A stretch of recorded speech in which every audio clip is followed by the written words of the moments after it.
नमस्कार साथियों, मैं हूं आपका दोस्त अभिषेक और आज मैं आपसे कुछ बात करने वाला हूं। मैंने जीवन में बहुत सारे ऐसे लोगों को देखा है जो छोटी छोटी प्रॉब्लम्स को बढ़ा चढ़ा करके इतना बड़ा कर देते हैं जिससे कि कई सारे लोग परेशान हो जाते हैं। कई सारे लोगों की लाइफ तक खत्म हो जाती है, स्पॉइल हो जाती है। कई सारे लोग अपने लक्ष्य से भटक जाते हैं और वो ये काम इसलिए नहीं करते क्योंकि उनको इनसे बहुत बड़ा फायदा मिलने वाला है। वो ये काम सिर्फ एक छोटी सी वजह से करते हैं और वो वजह ये होती है कि उनको ऐसा लगता है कि ऐसा करने से दुनिया के सामने वो श्रेष्ठ साबित हो सकते हैं, महान साबित हो सकते हैं। दुनिया उनको अच्छा समझना शुरू कर देगी। मेरा आप सबसे एक सवाल है। आपने देखा होगा कि एक व्यक्ति वो होता है जो रेशम से धागे बनाता है और एक व्यक्ति वो होता है जो उन्हीं धागों से कपड़ा बुनता है। दोनों में श्रेष्ठ कौन है? शायद आप सोच रहे होंगे कि श्रेष्ठ धागे से कपड़ा बनाने वाला है। बिल्कुल आपने सही सोचा भाई, धागे से जो व्यक्ति कपड़ा बनाता है वो ज्यादा श्रेष्ठ है। आपने कई बार देखा होगा कि एक कुम्हार जो होता है वो एक बाट पे मिट्टी को रखता है और उसको घुमाता है तो वो बाट पूरी मिट्टी को जमीन पे फैला देता है। और वहीं पे एक मूर्तिकार होता है जो उसी मिट्टी को एकत्रित करके उससे मूर्ति बना देता है। दोनों में श्रेष्ठ कौन है? वो बाट जो मिट्टी को जमीन पे फैला देता है या फिर वो मूर्तिकार जो फैली हुई मिट्टी को एकत्रित करके एक सुंदर सी मूर्ति बना देता है? जाहिर सी बात आप सोच रहे होंगे कि सर मूर्तिकार श्रेष्ठ है क्योंकि वो मिट्टी को एकत्रित करके सुंदर सी मूर्ति बना देता है।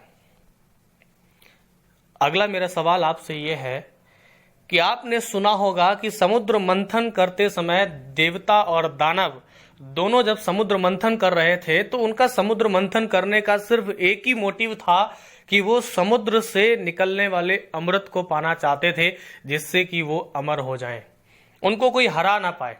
और उस अमृत के लालच में विष के हलाहल को उन्होंने पैदा किया और जो पूरी सृष्टि को खत्म कर सकता था,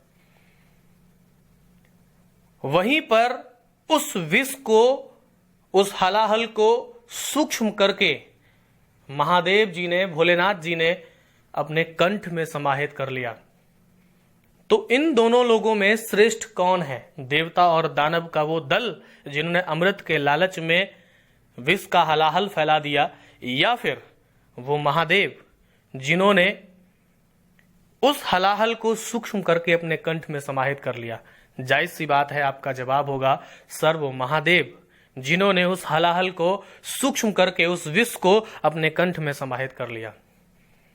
दोस्तों, इस चीज से मैं आपको सिर्फ एक ही मैसेज देना चाहता हूं कि संसार में छोटी छोटी चीजों को बड़ा करने वाला व्यक्ति श्रेष्ठ नहीं होता। छोटी छोटी बातों को बढ़ा चढ़ा करके बोलने वाला व्यक्ति श्रेष्ठ या महान नहीं होता, बल्कि क्योंकि छोटी छोटी बातों को बढ़ाना और बढ़ा चढ़ा करके सामने लेकर के आना बहुत आसान होता है, जबकि श्रेष्ठ वो होता है जो बड़े से बड़े समस्या को, बड़े से बड़े युद्ध को भी समझौता बना करके टाल दे, बड़ी से बड़ी समस्या को भी एक छोटा सा समाधान दे करके सॉल्व कर दे।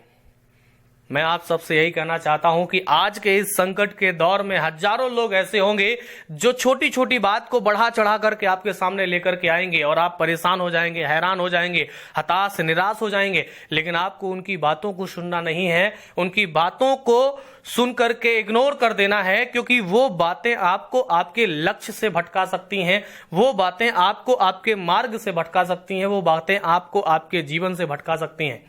आप अपने आप की सुने और आप भी जीवन में कभी ऐसा कोई काम ना करें, कभी ऐसी कोई बात ना करें जिससे कि किसी के जीवन में कोई प्रॉब्लम हो, कोई व्यक्ति अपने लक्ष्य से भटक सके।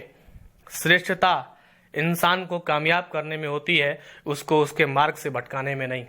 अगर मेरी बात आपको अच्छी लगी हो तो आप रिस्पॉन्स जरूर दें, जरूर बताएं कि आपको कैसा लगा और इस ऑडियो से आप क्या समझे, क्या सीखे। Thank you. मैं उम्मीद करता हूं आप स्वस्थ होंगे, आपका परिवार स्वस्थ होगा, आप खुश होंगे। थैंक यू, धन्यवाद।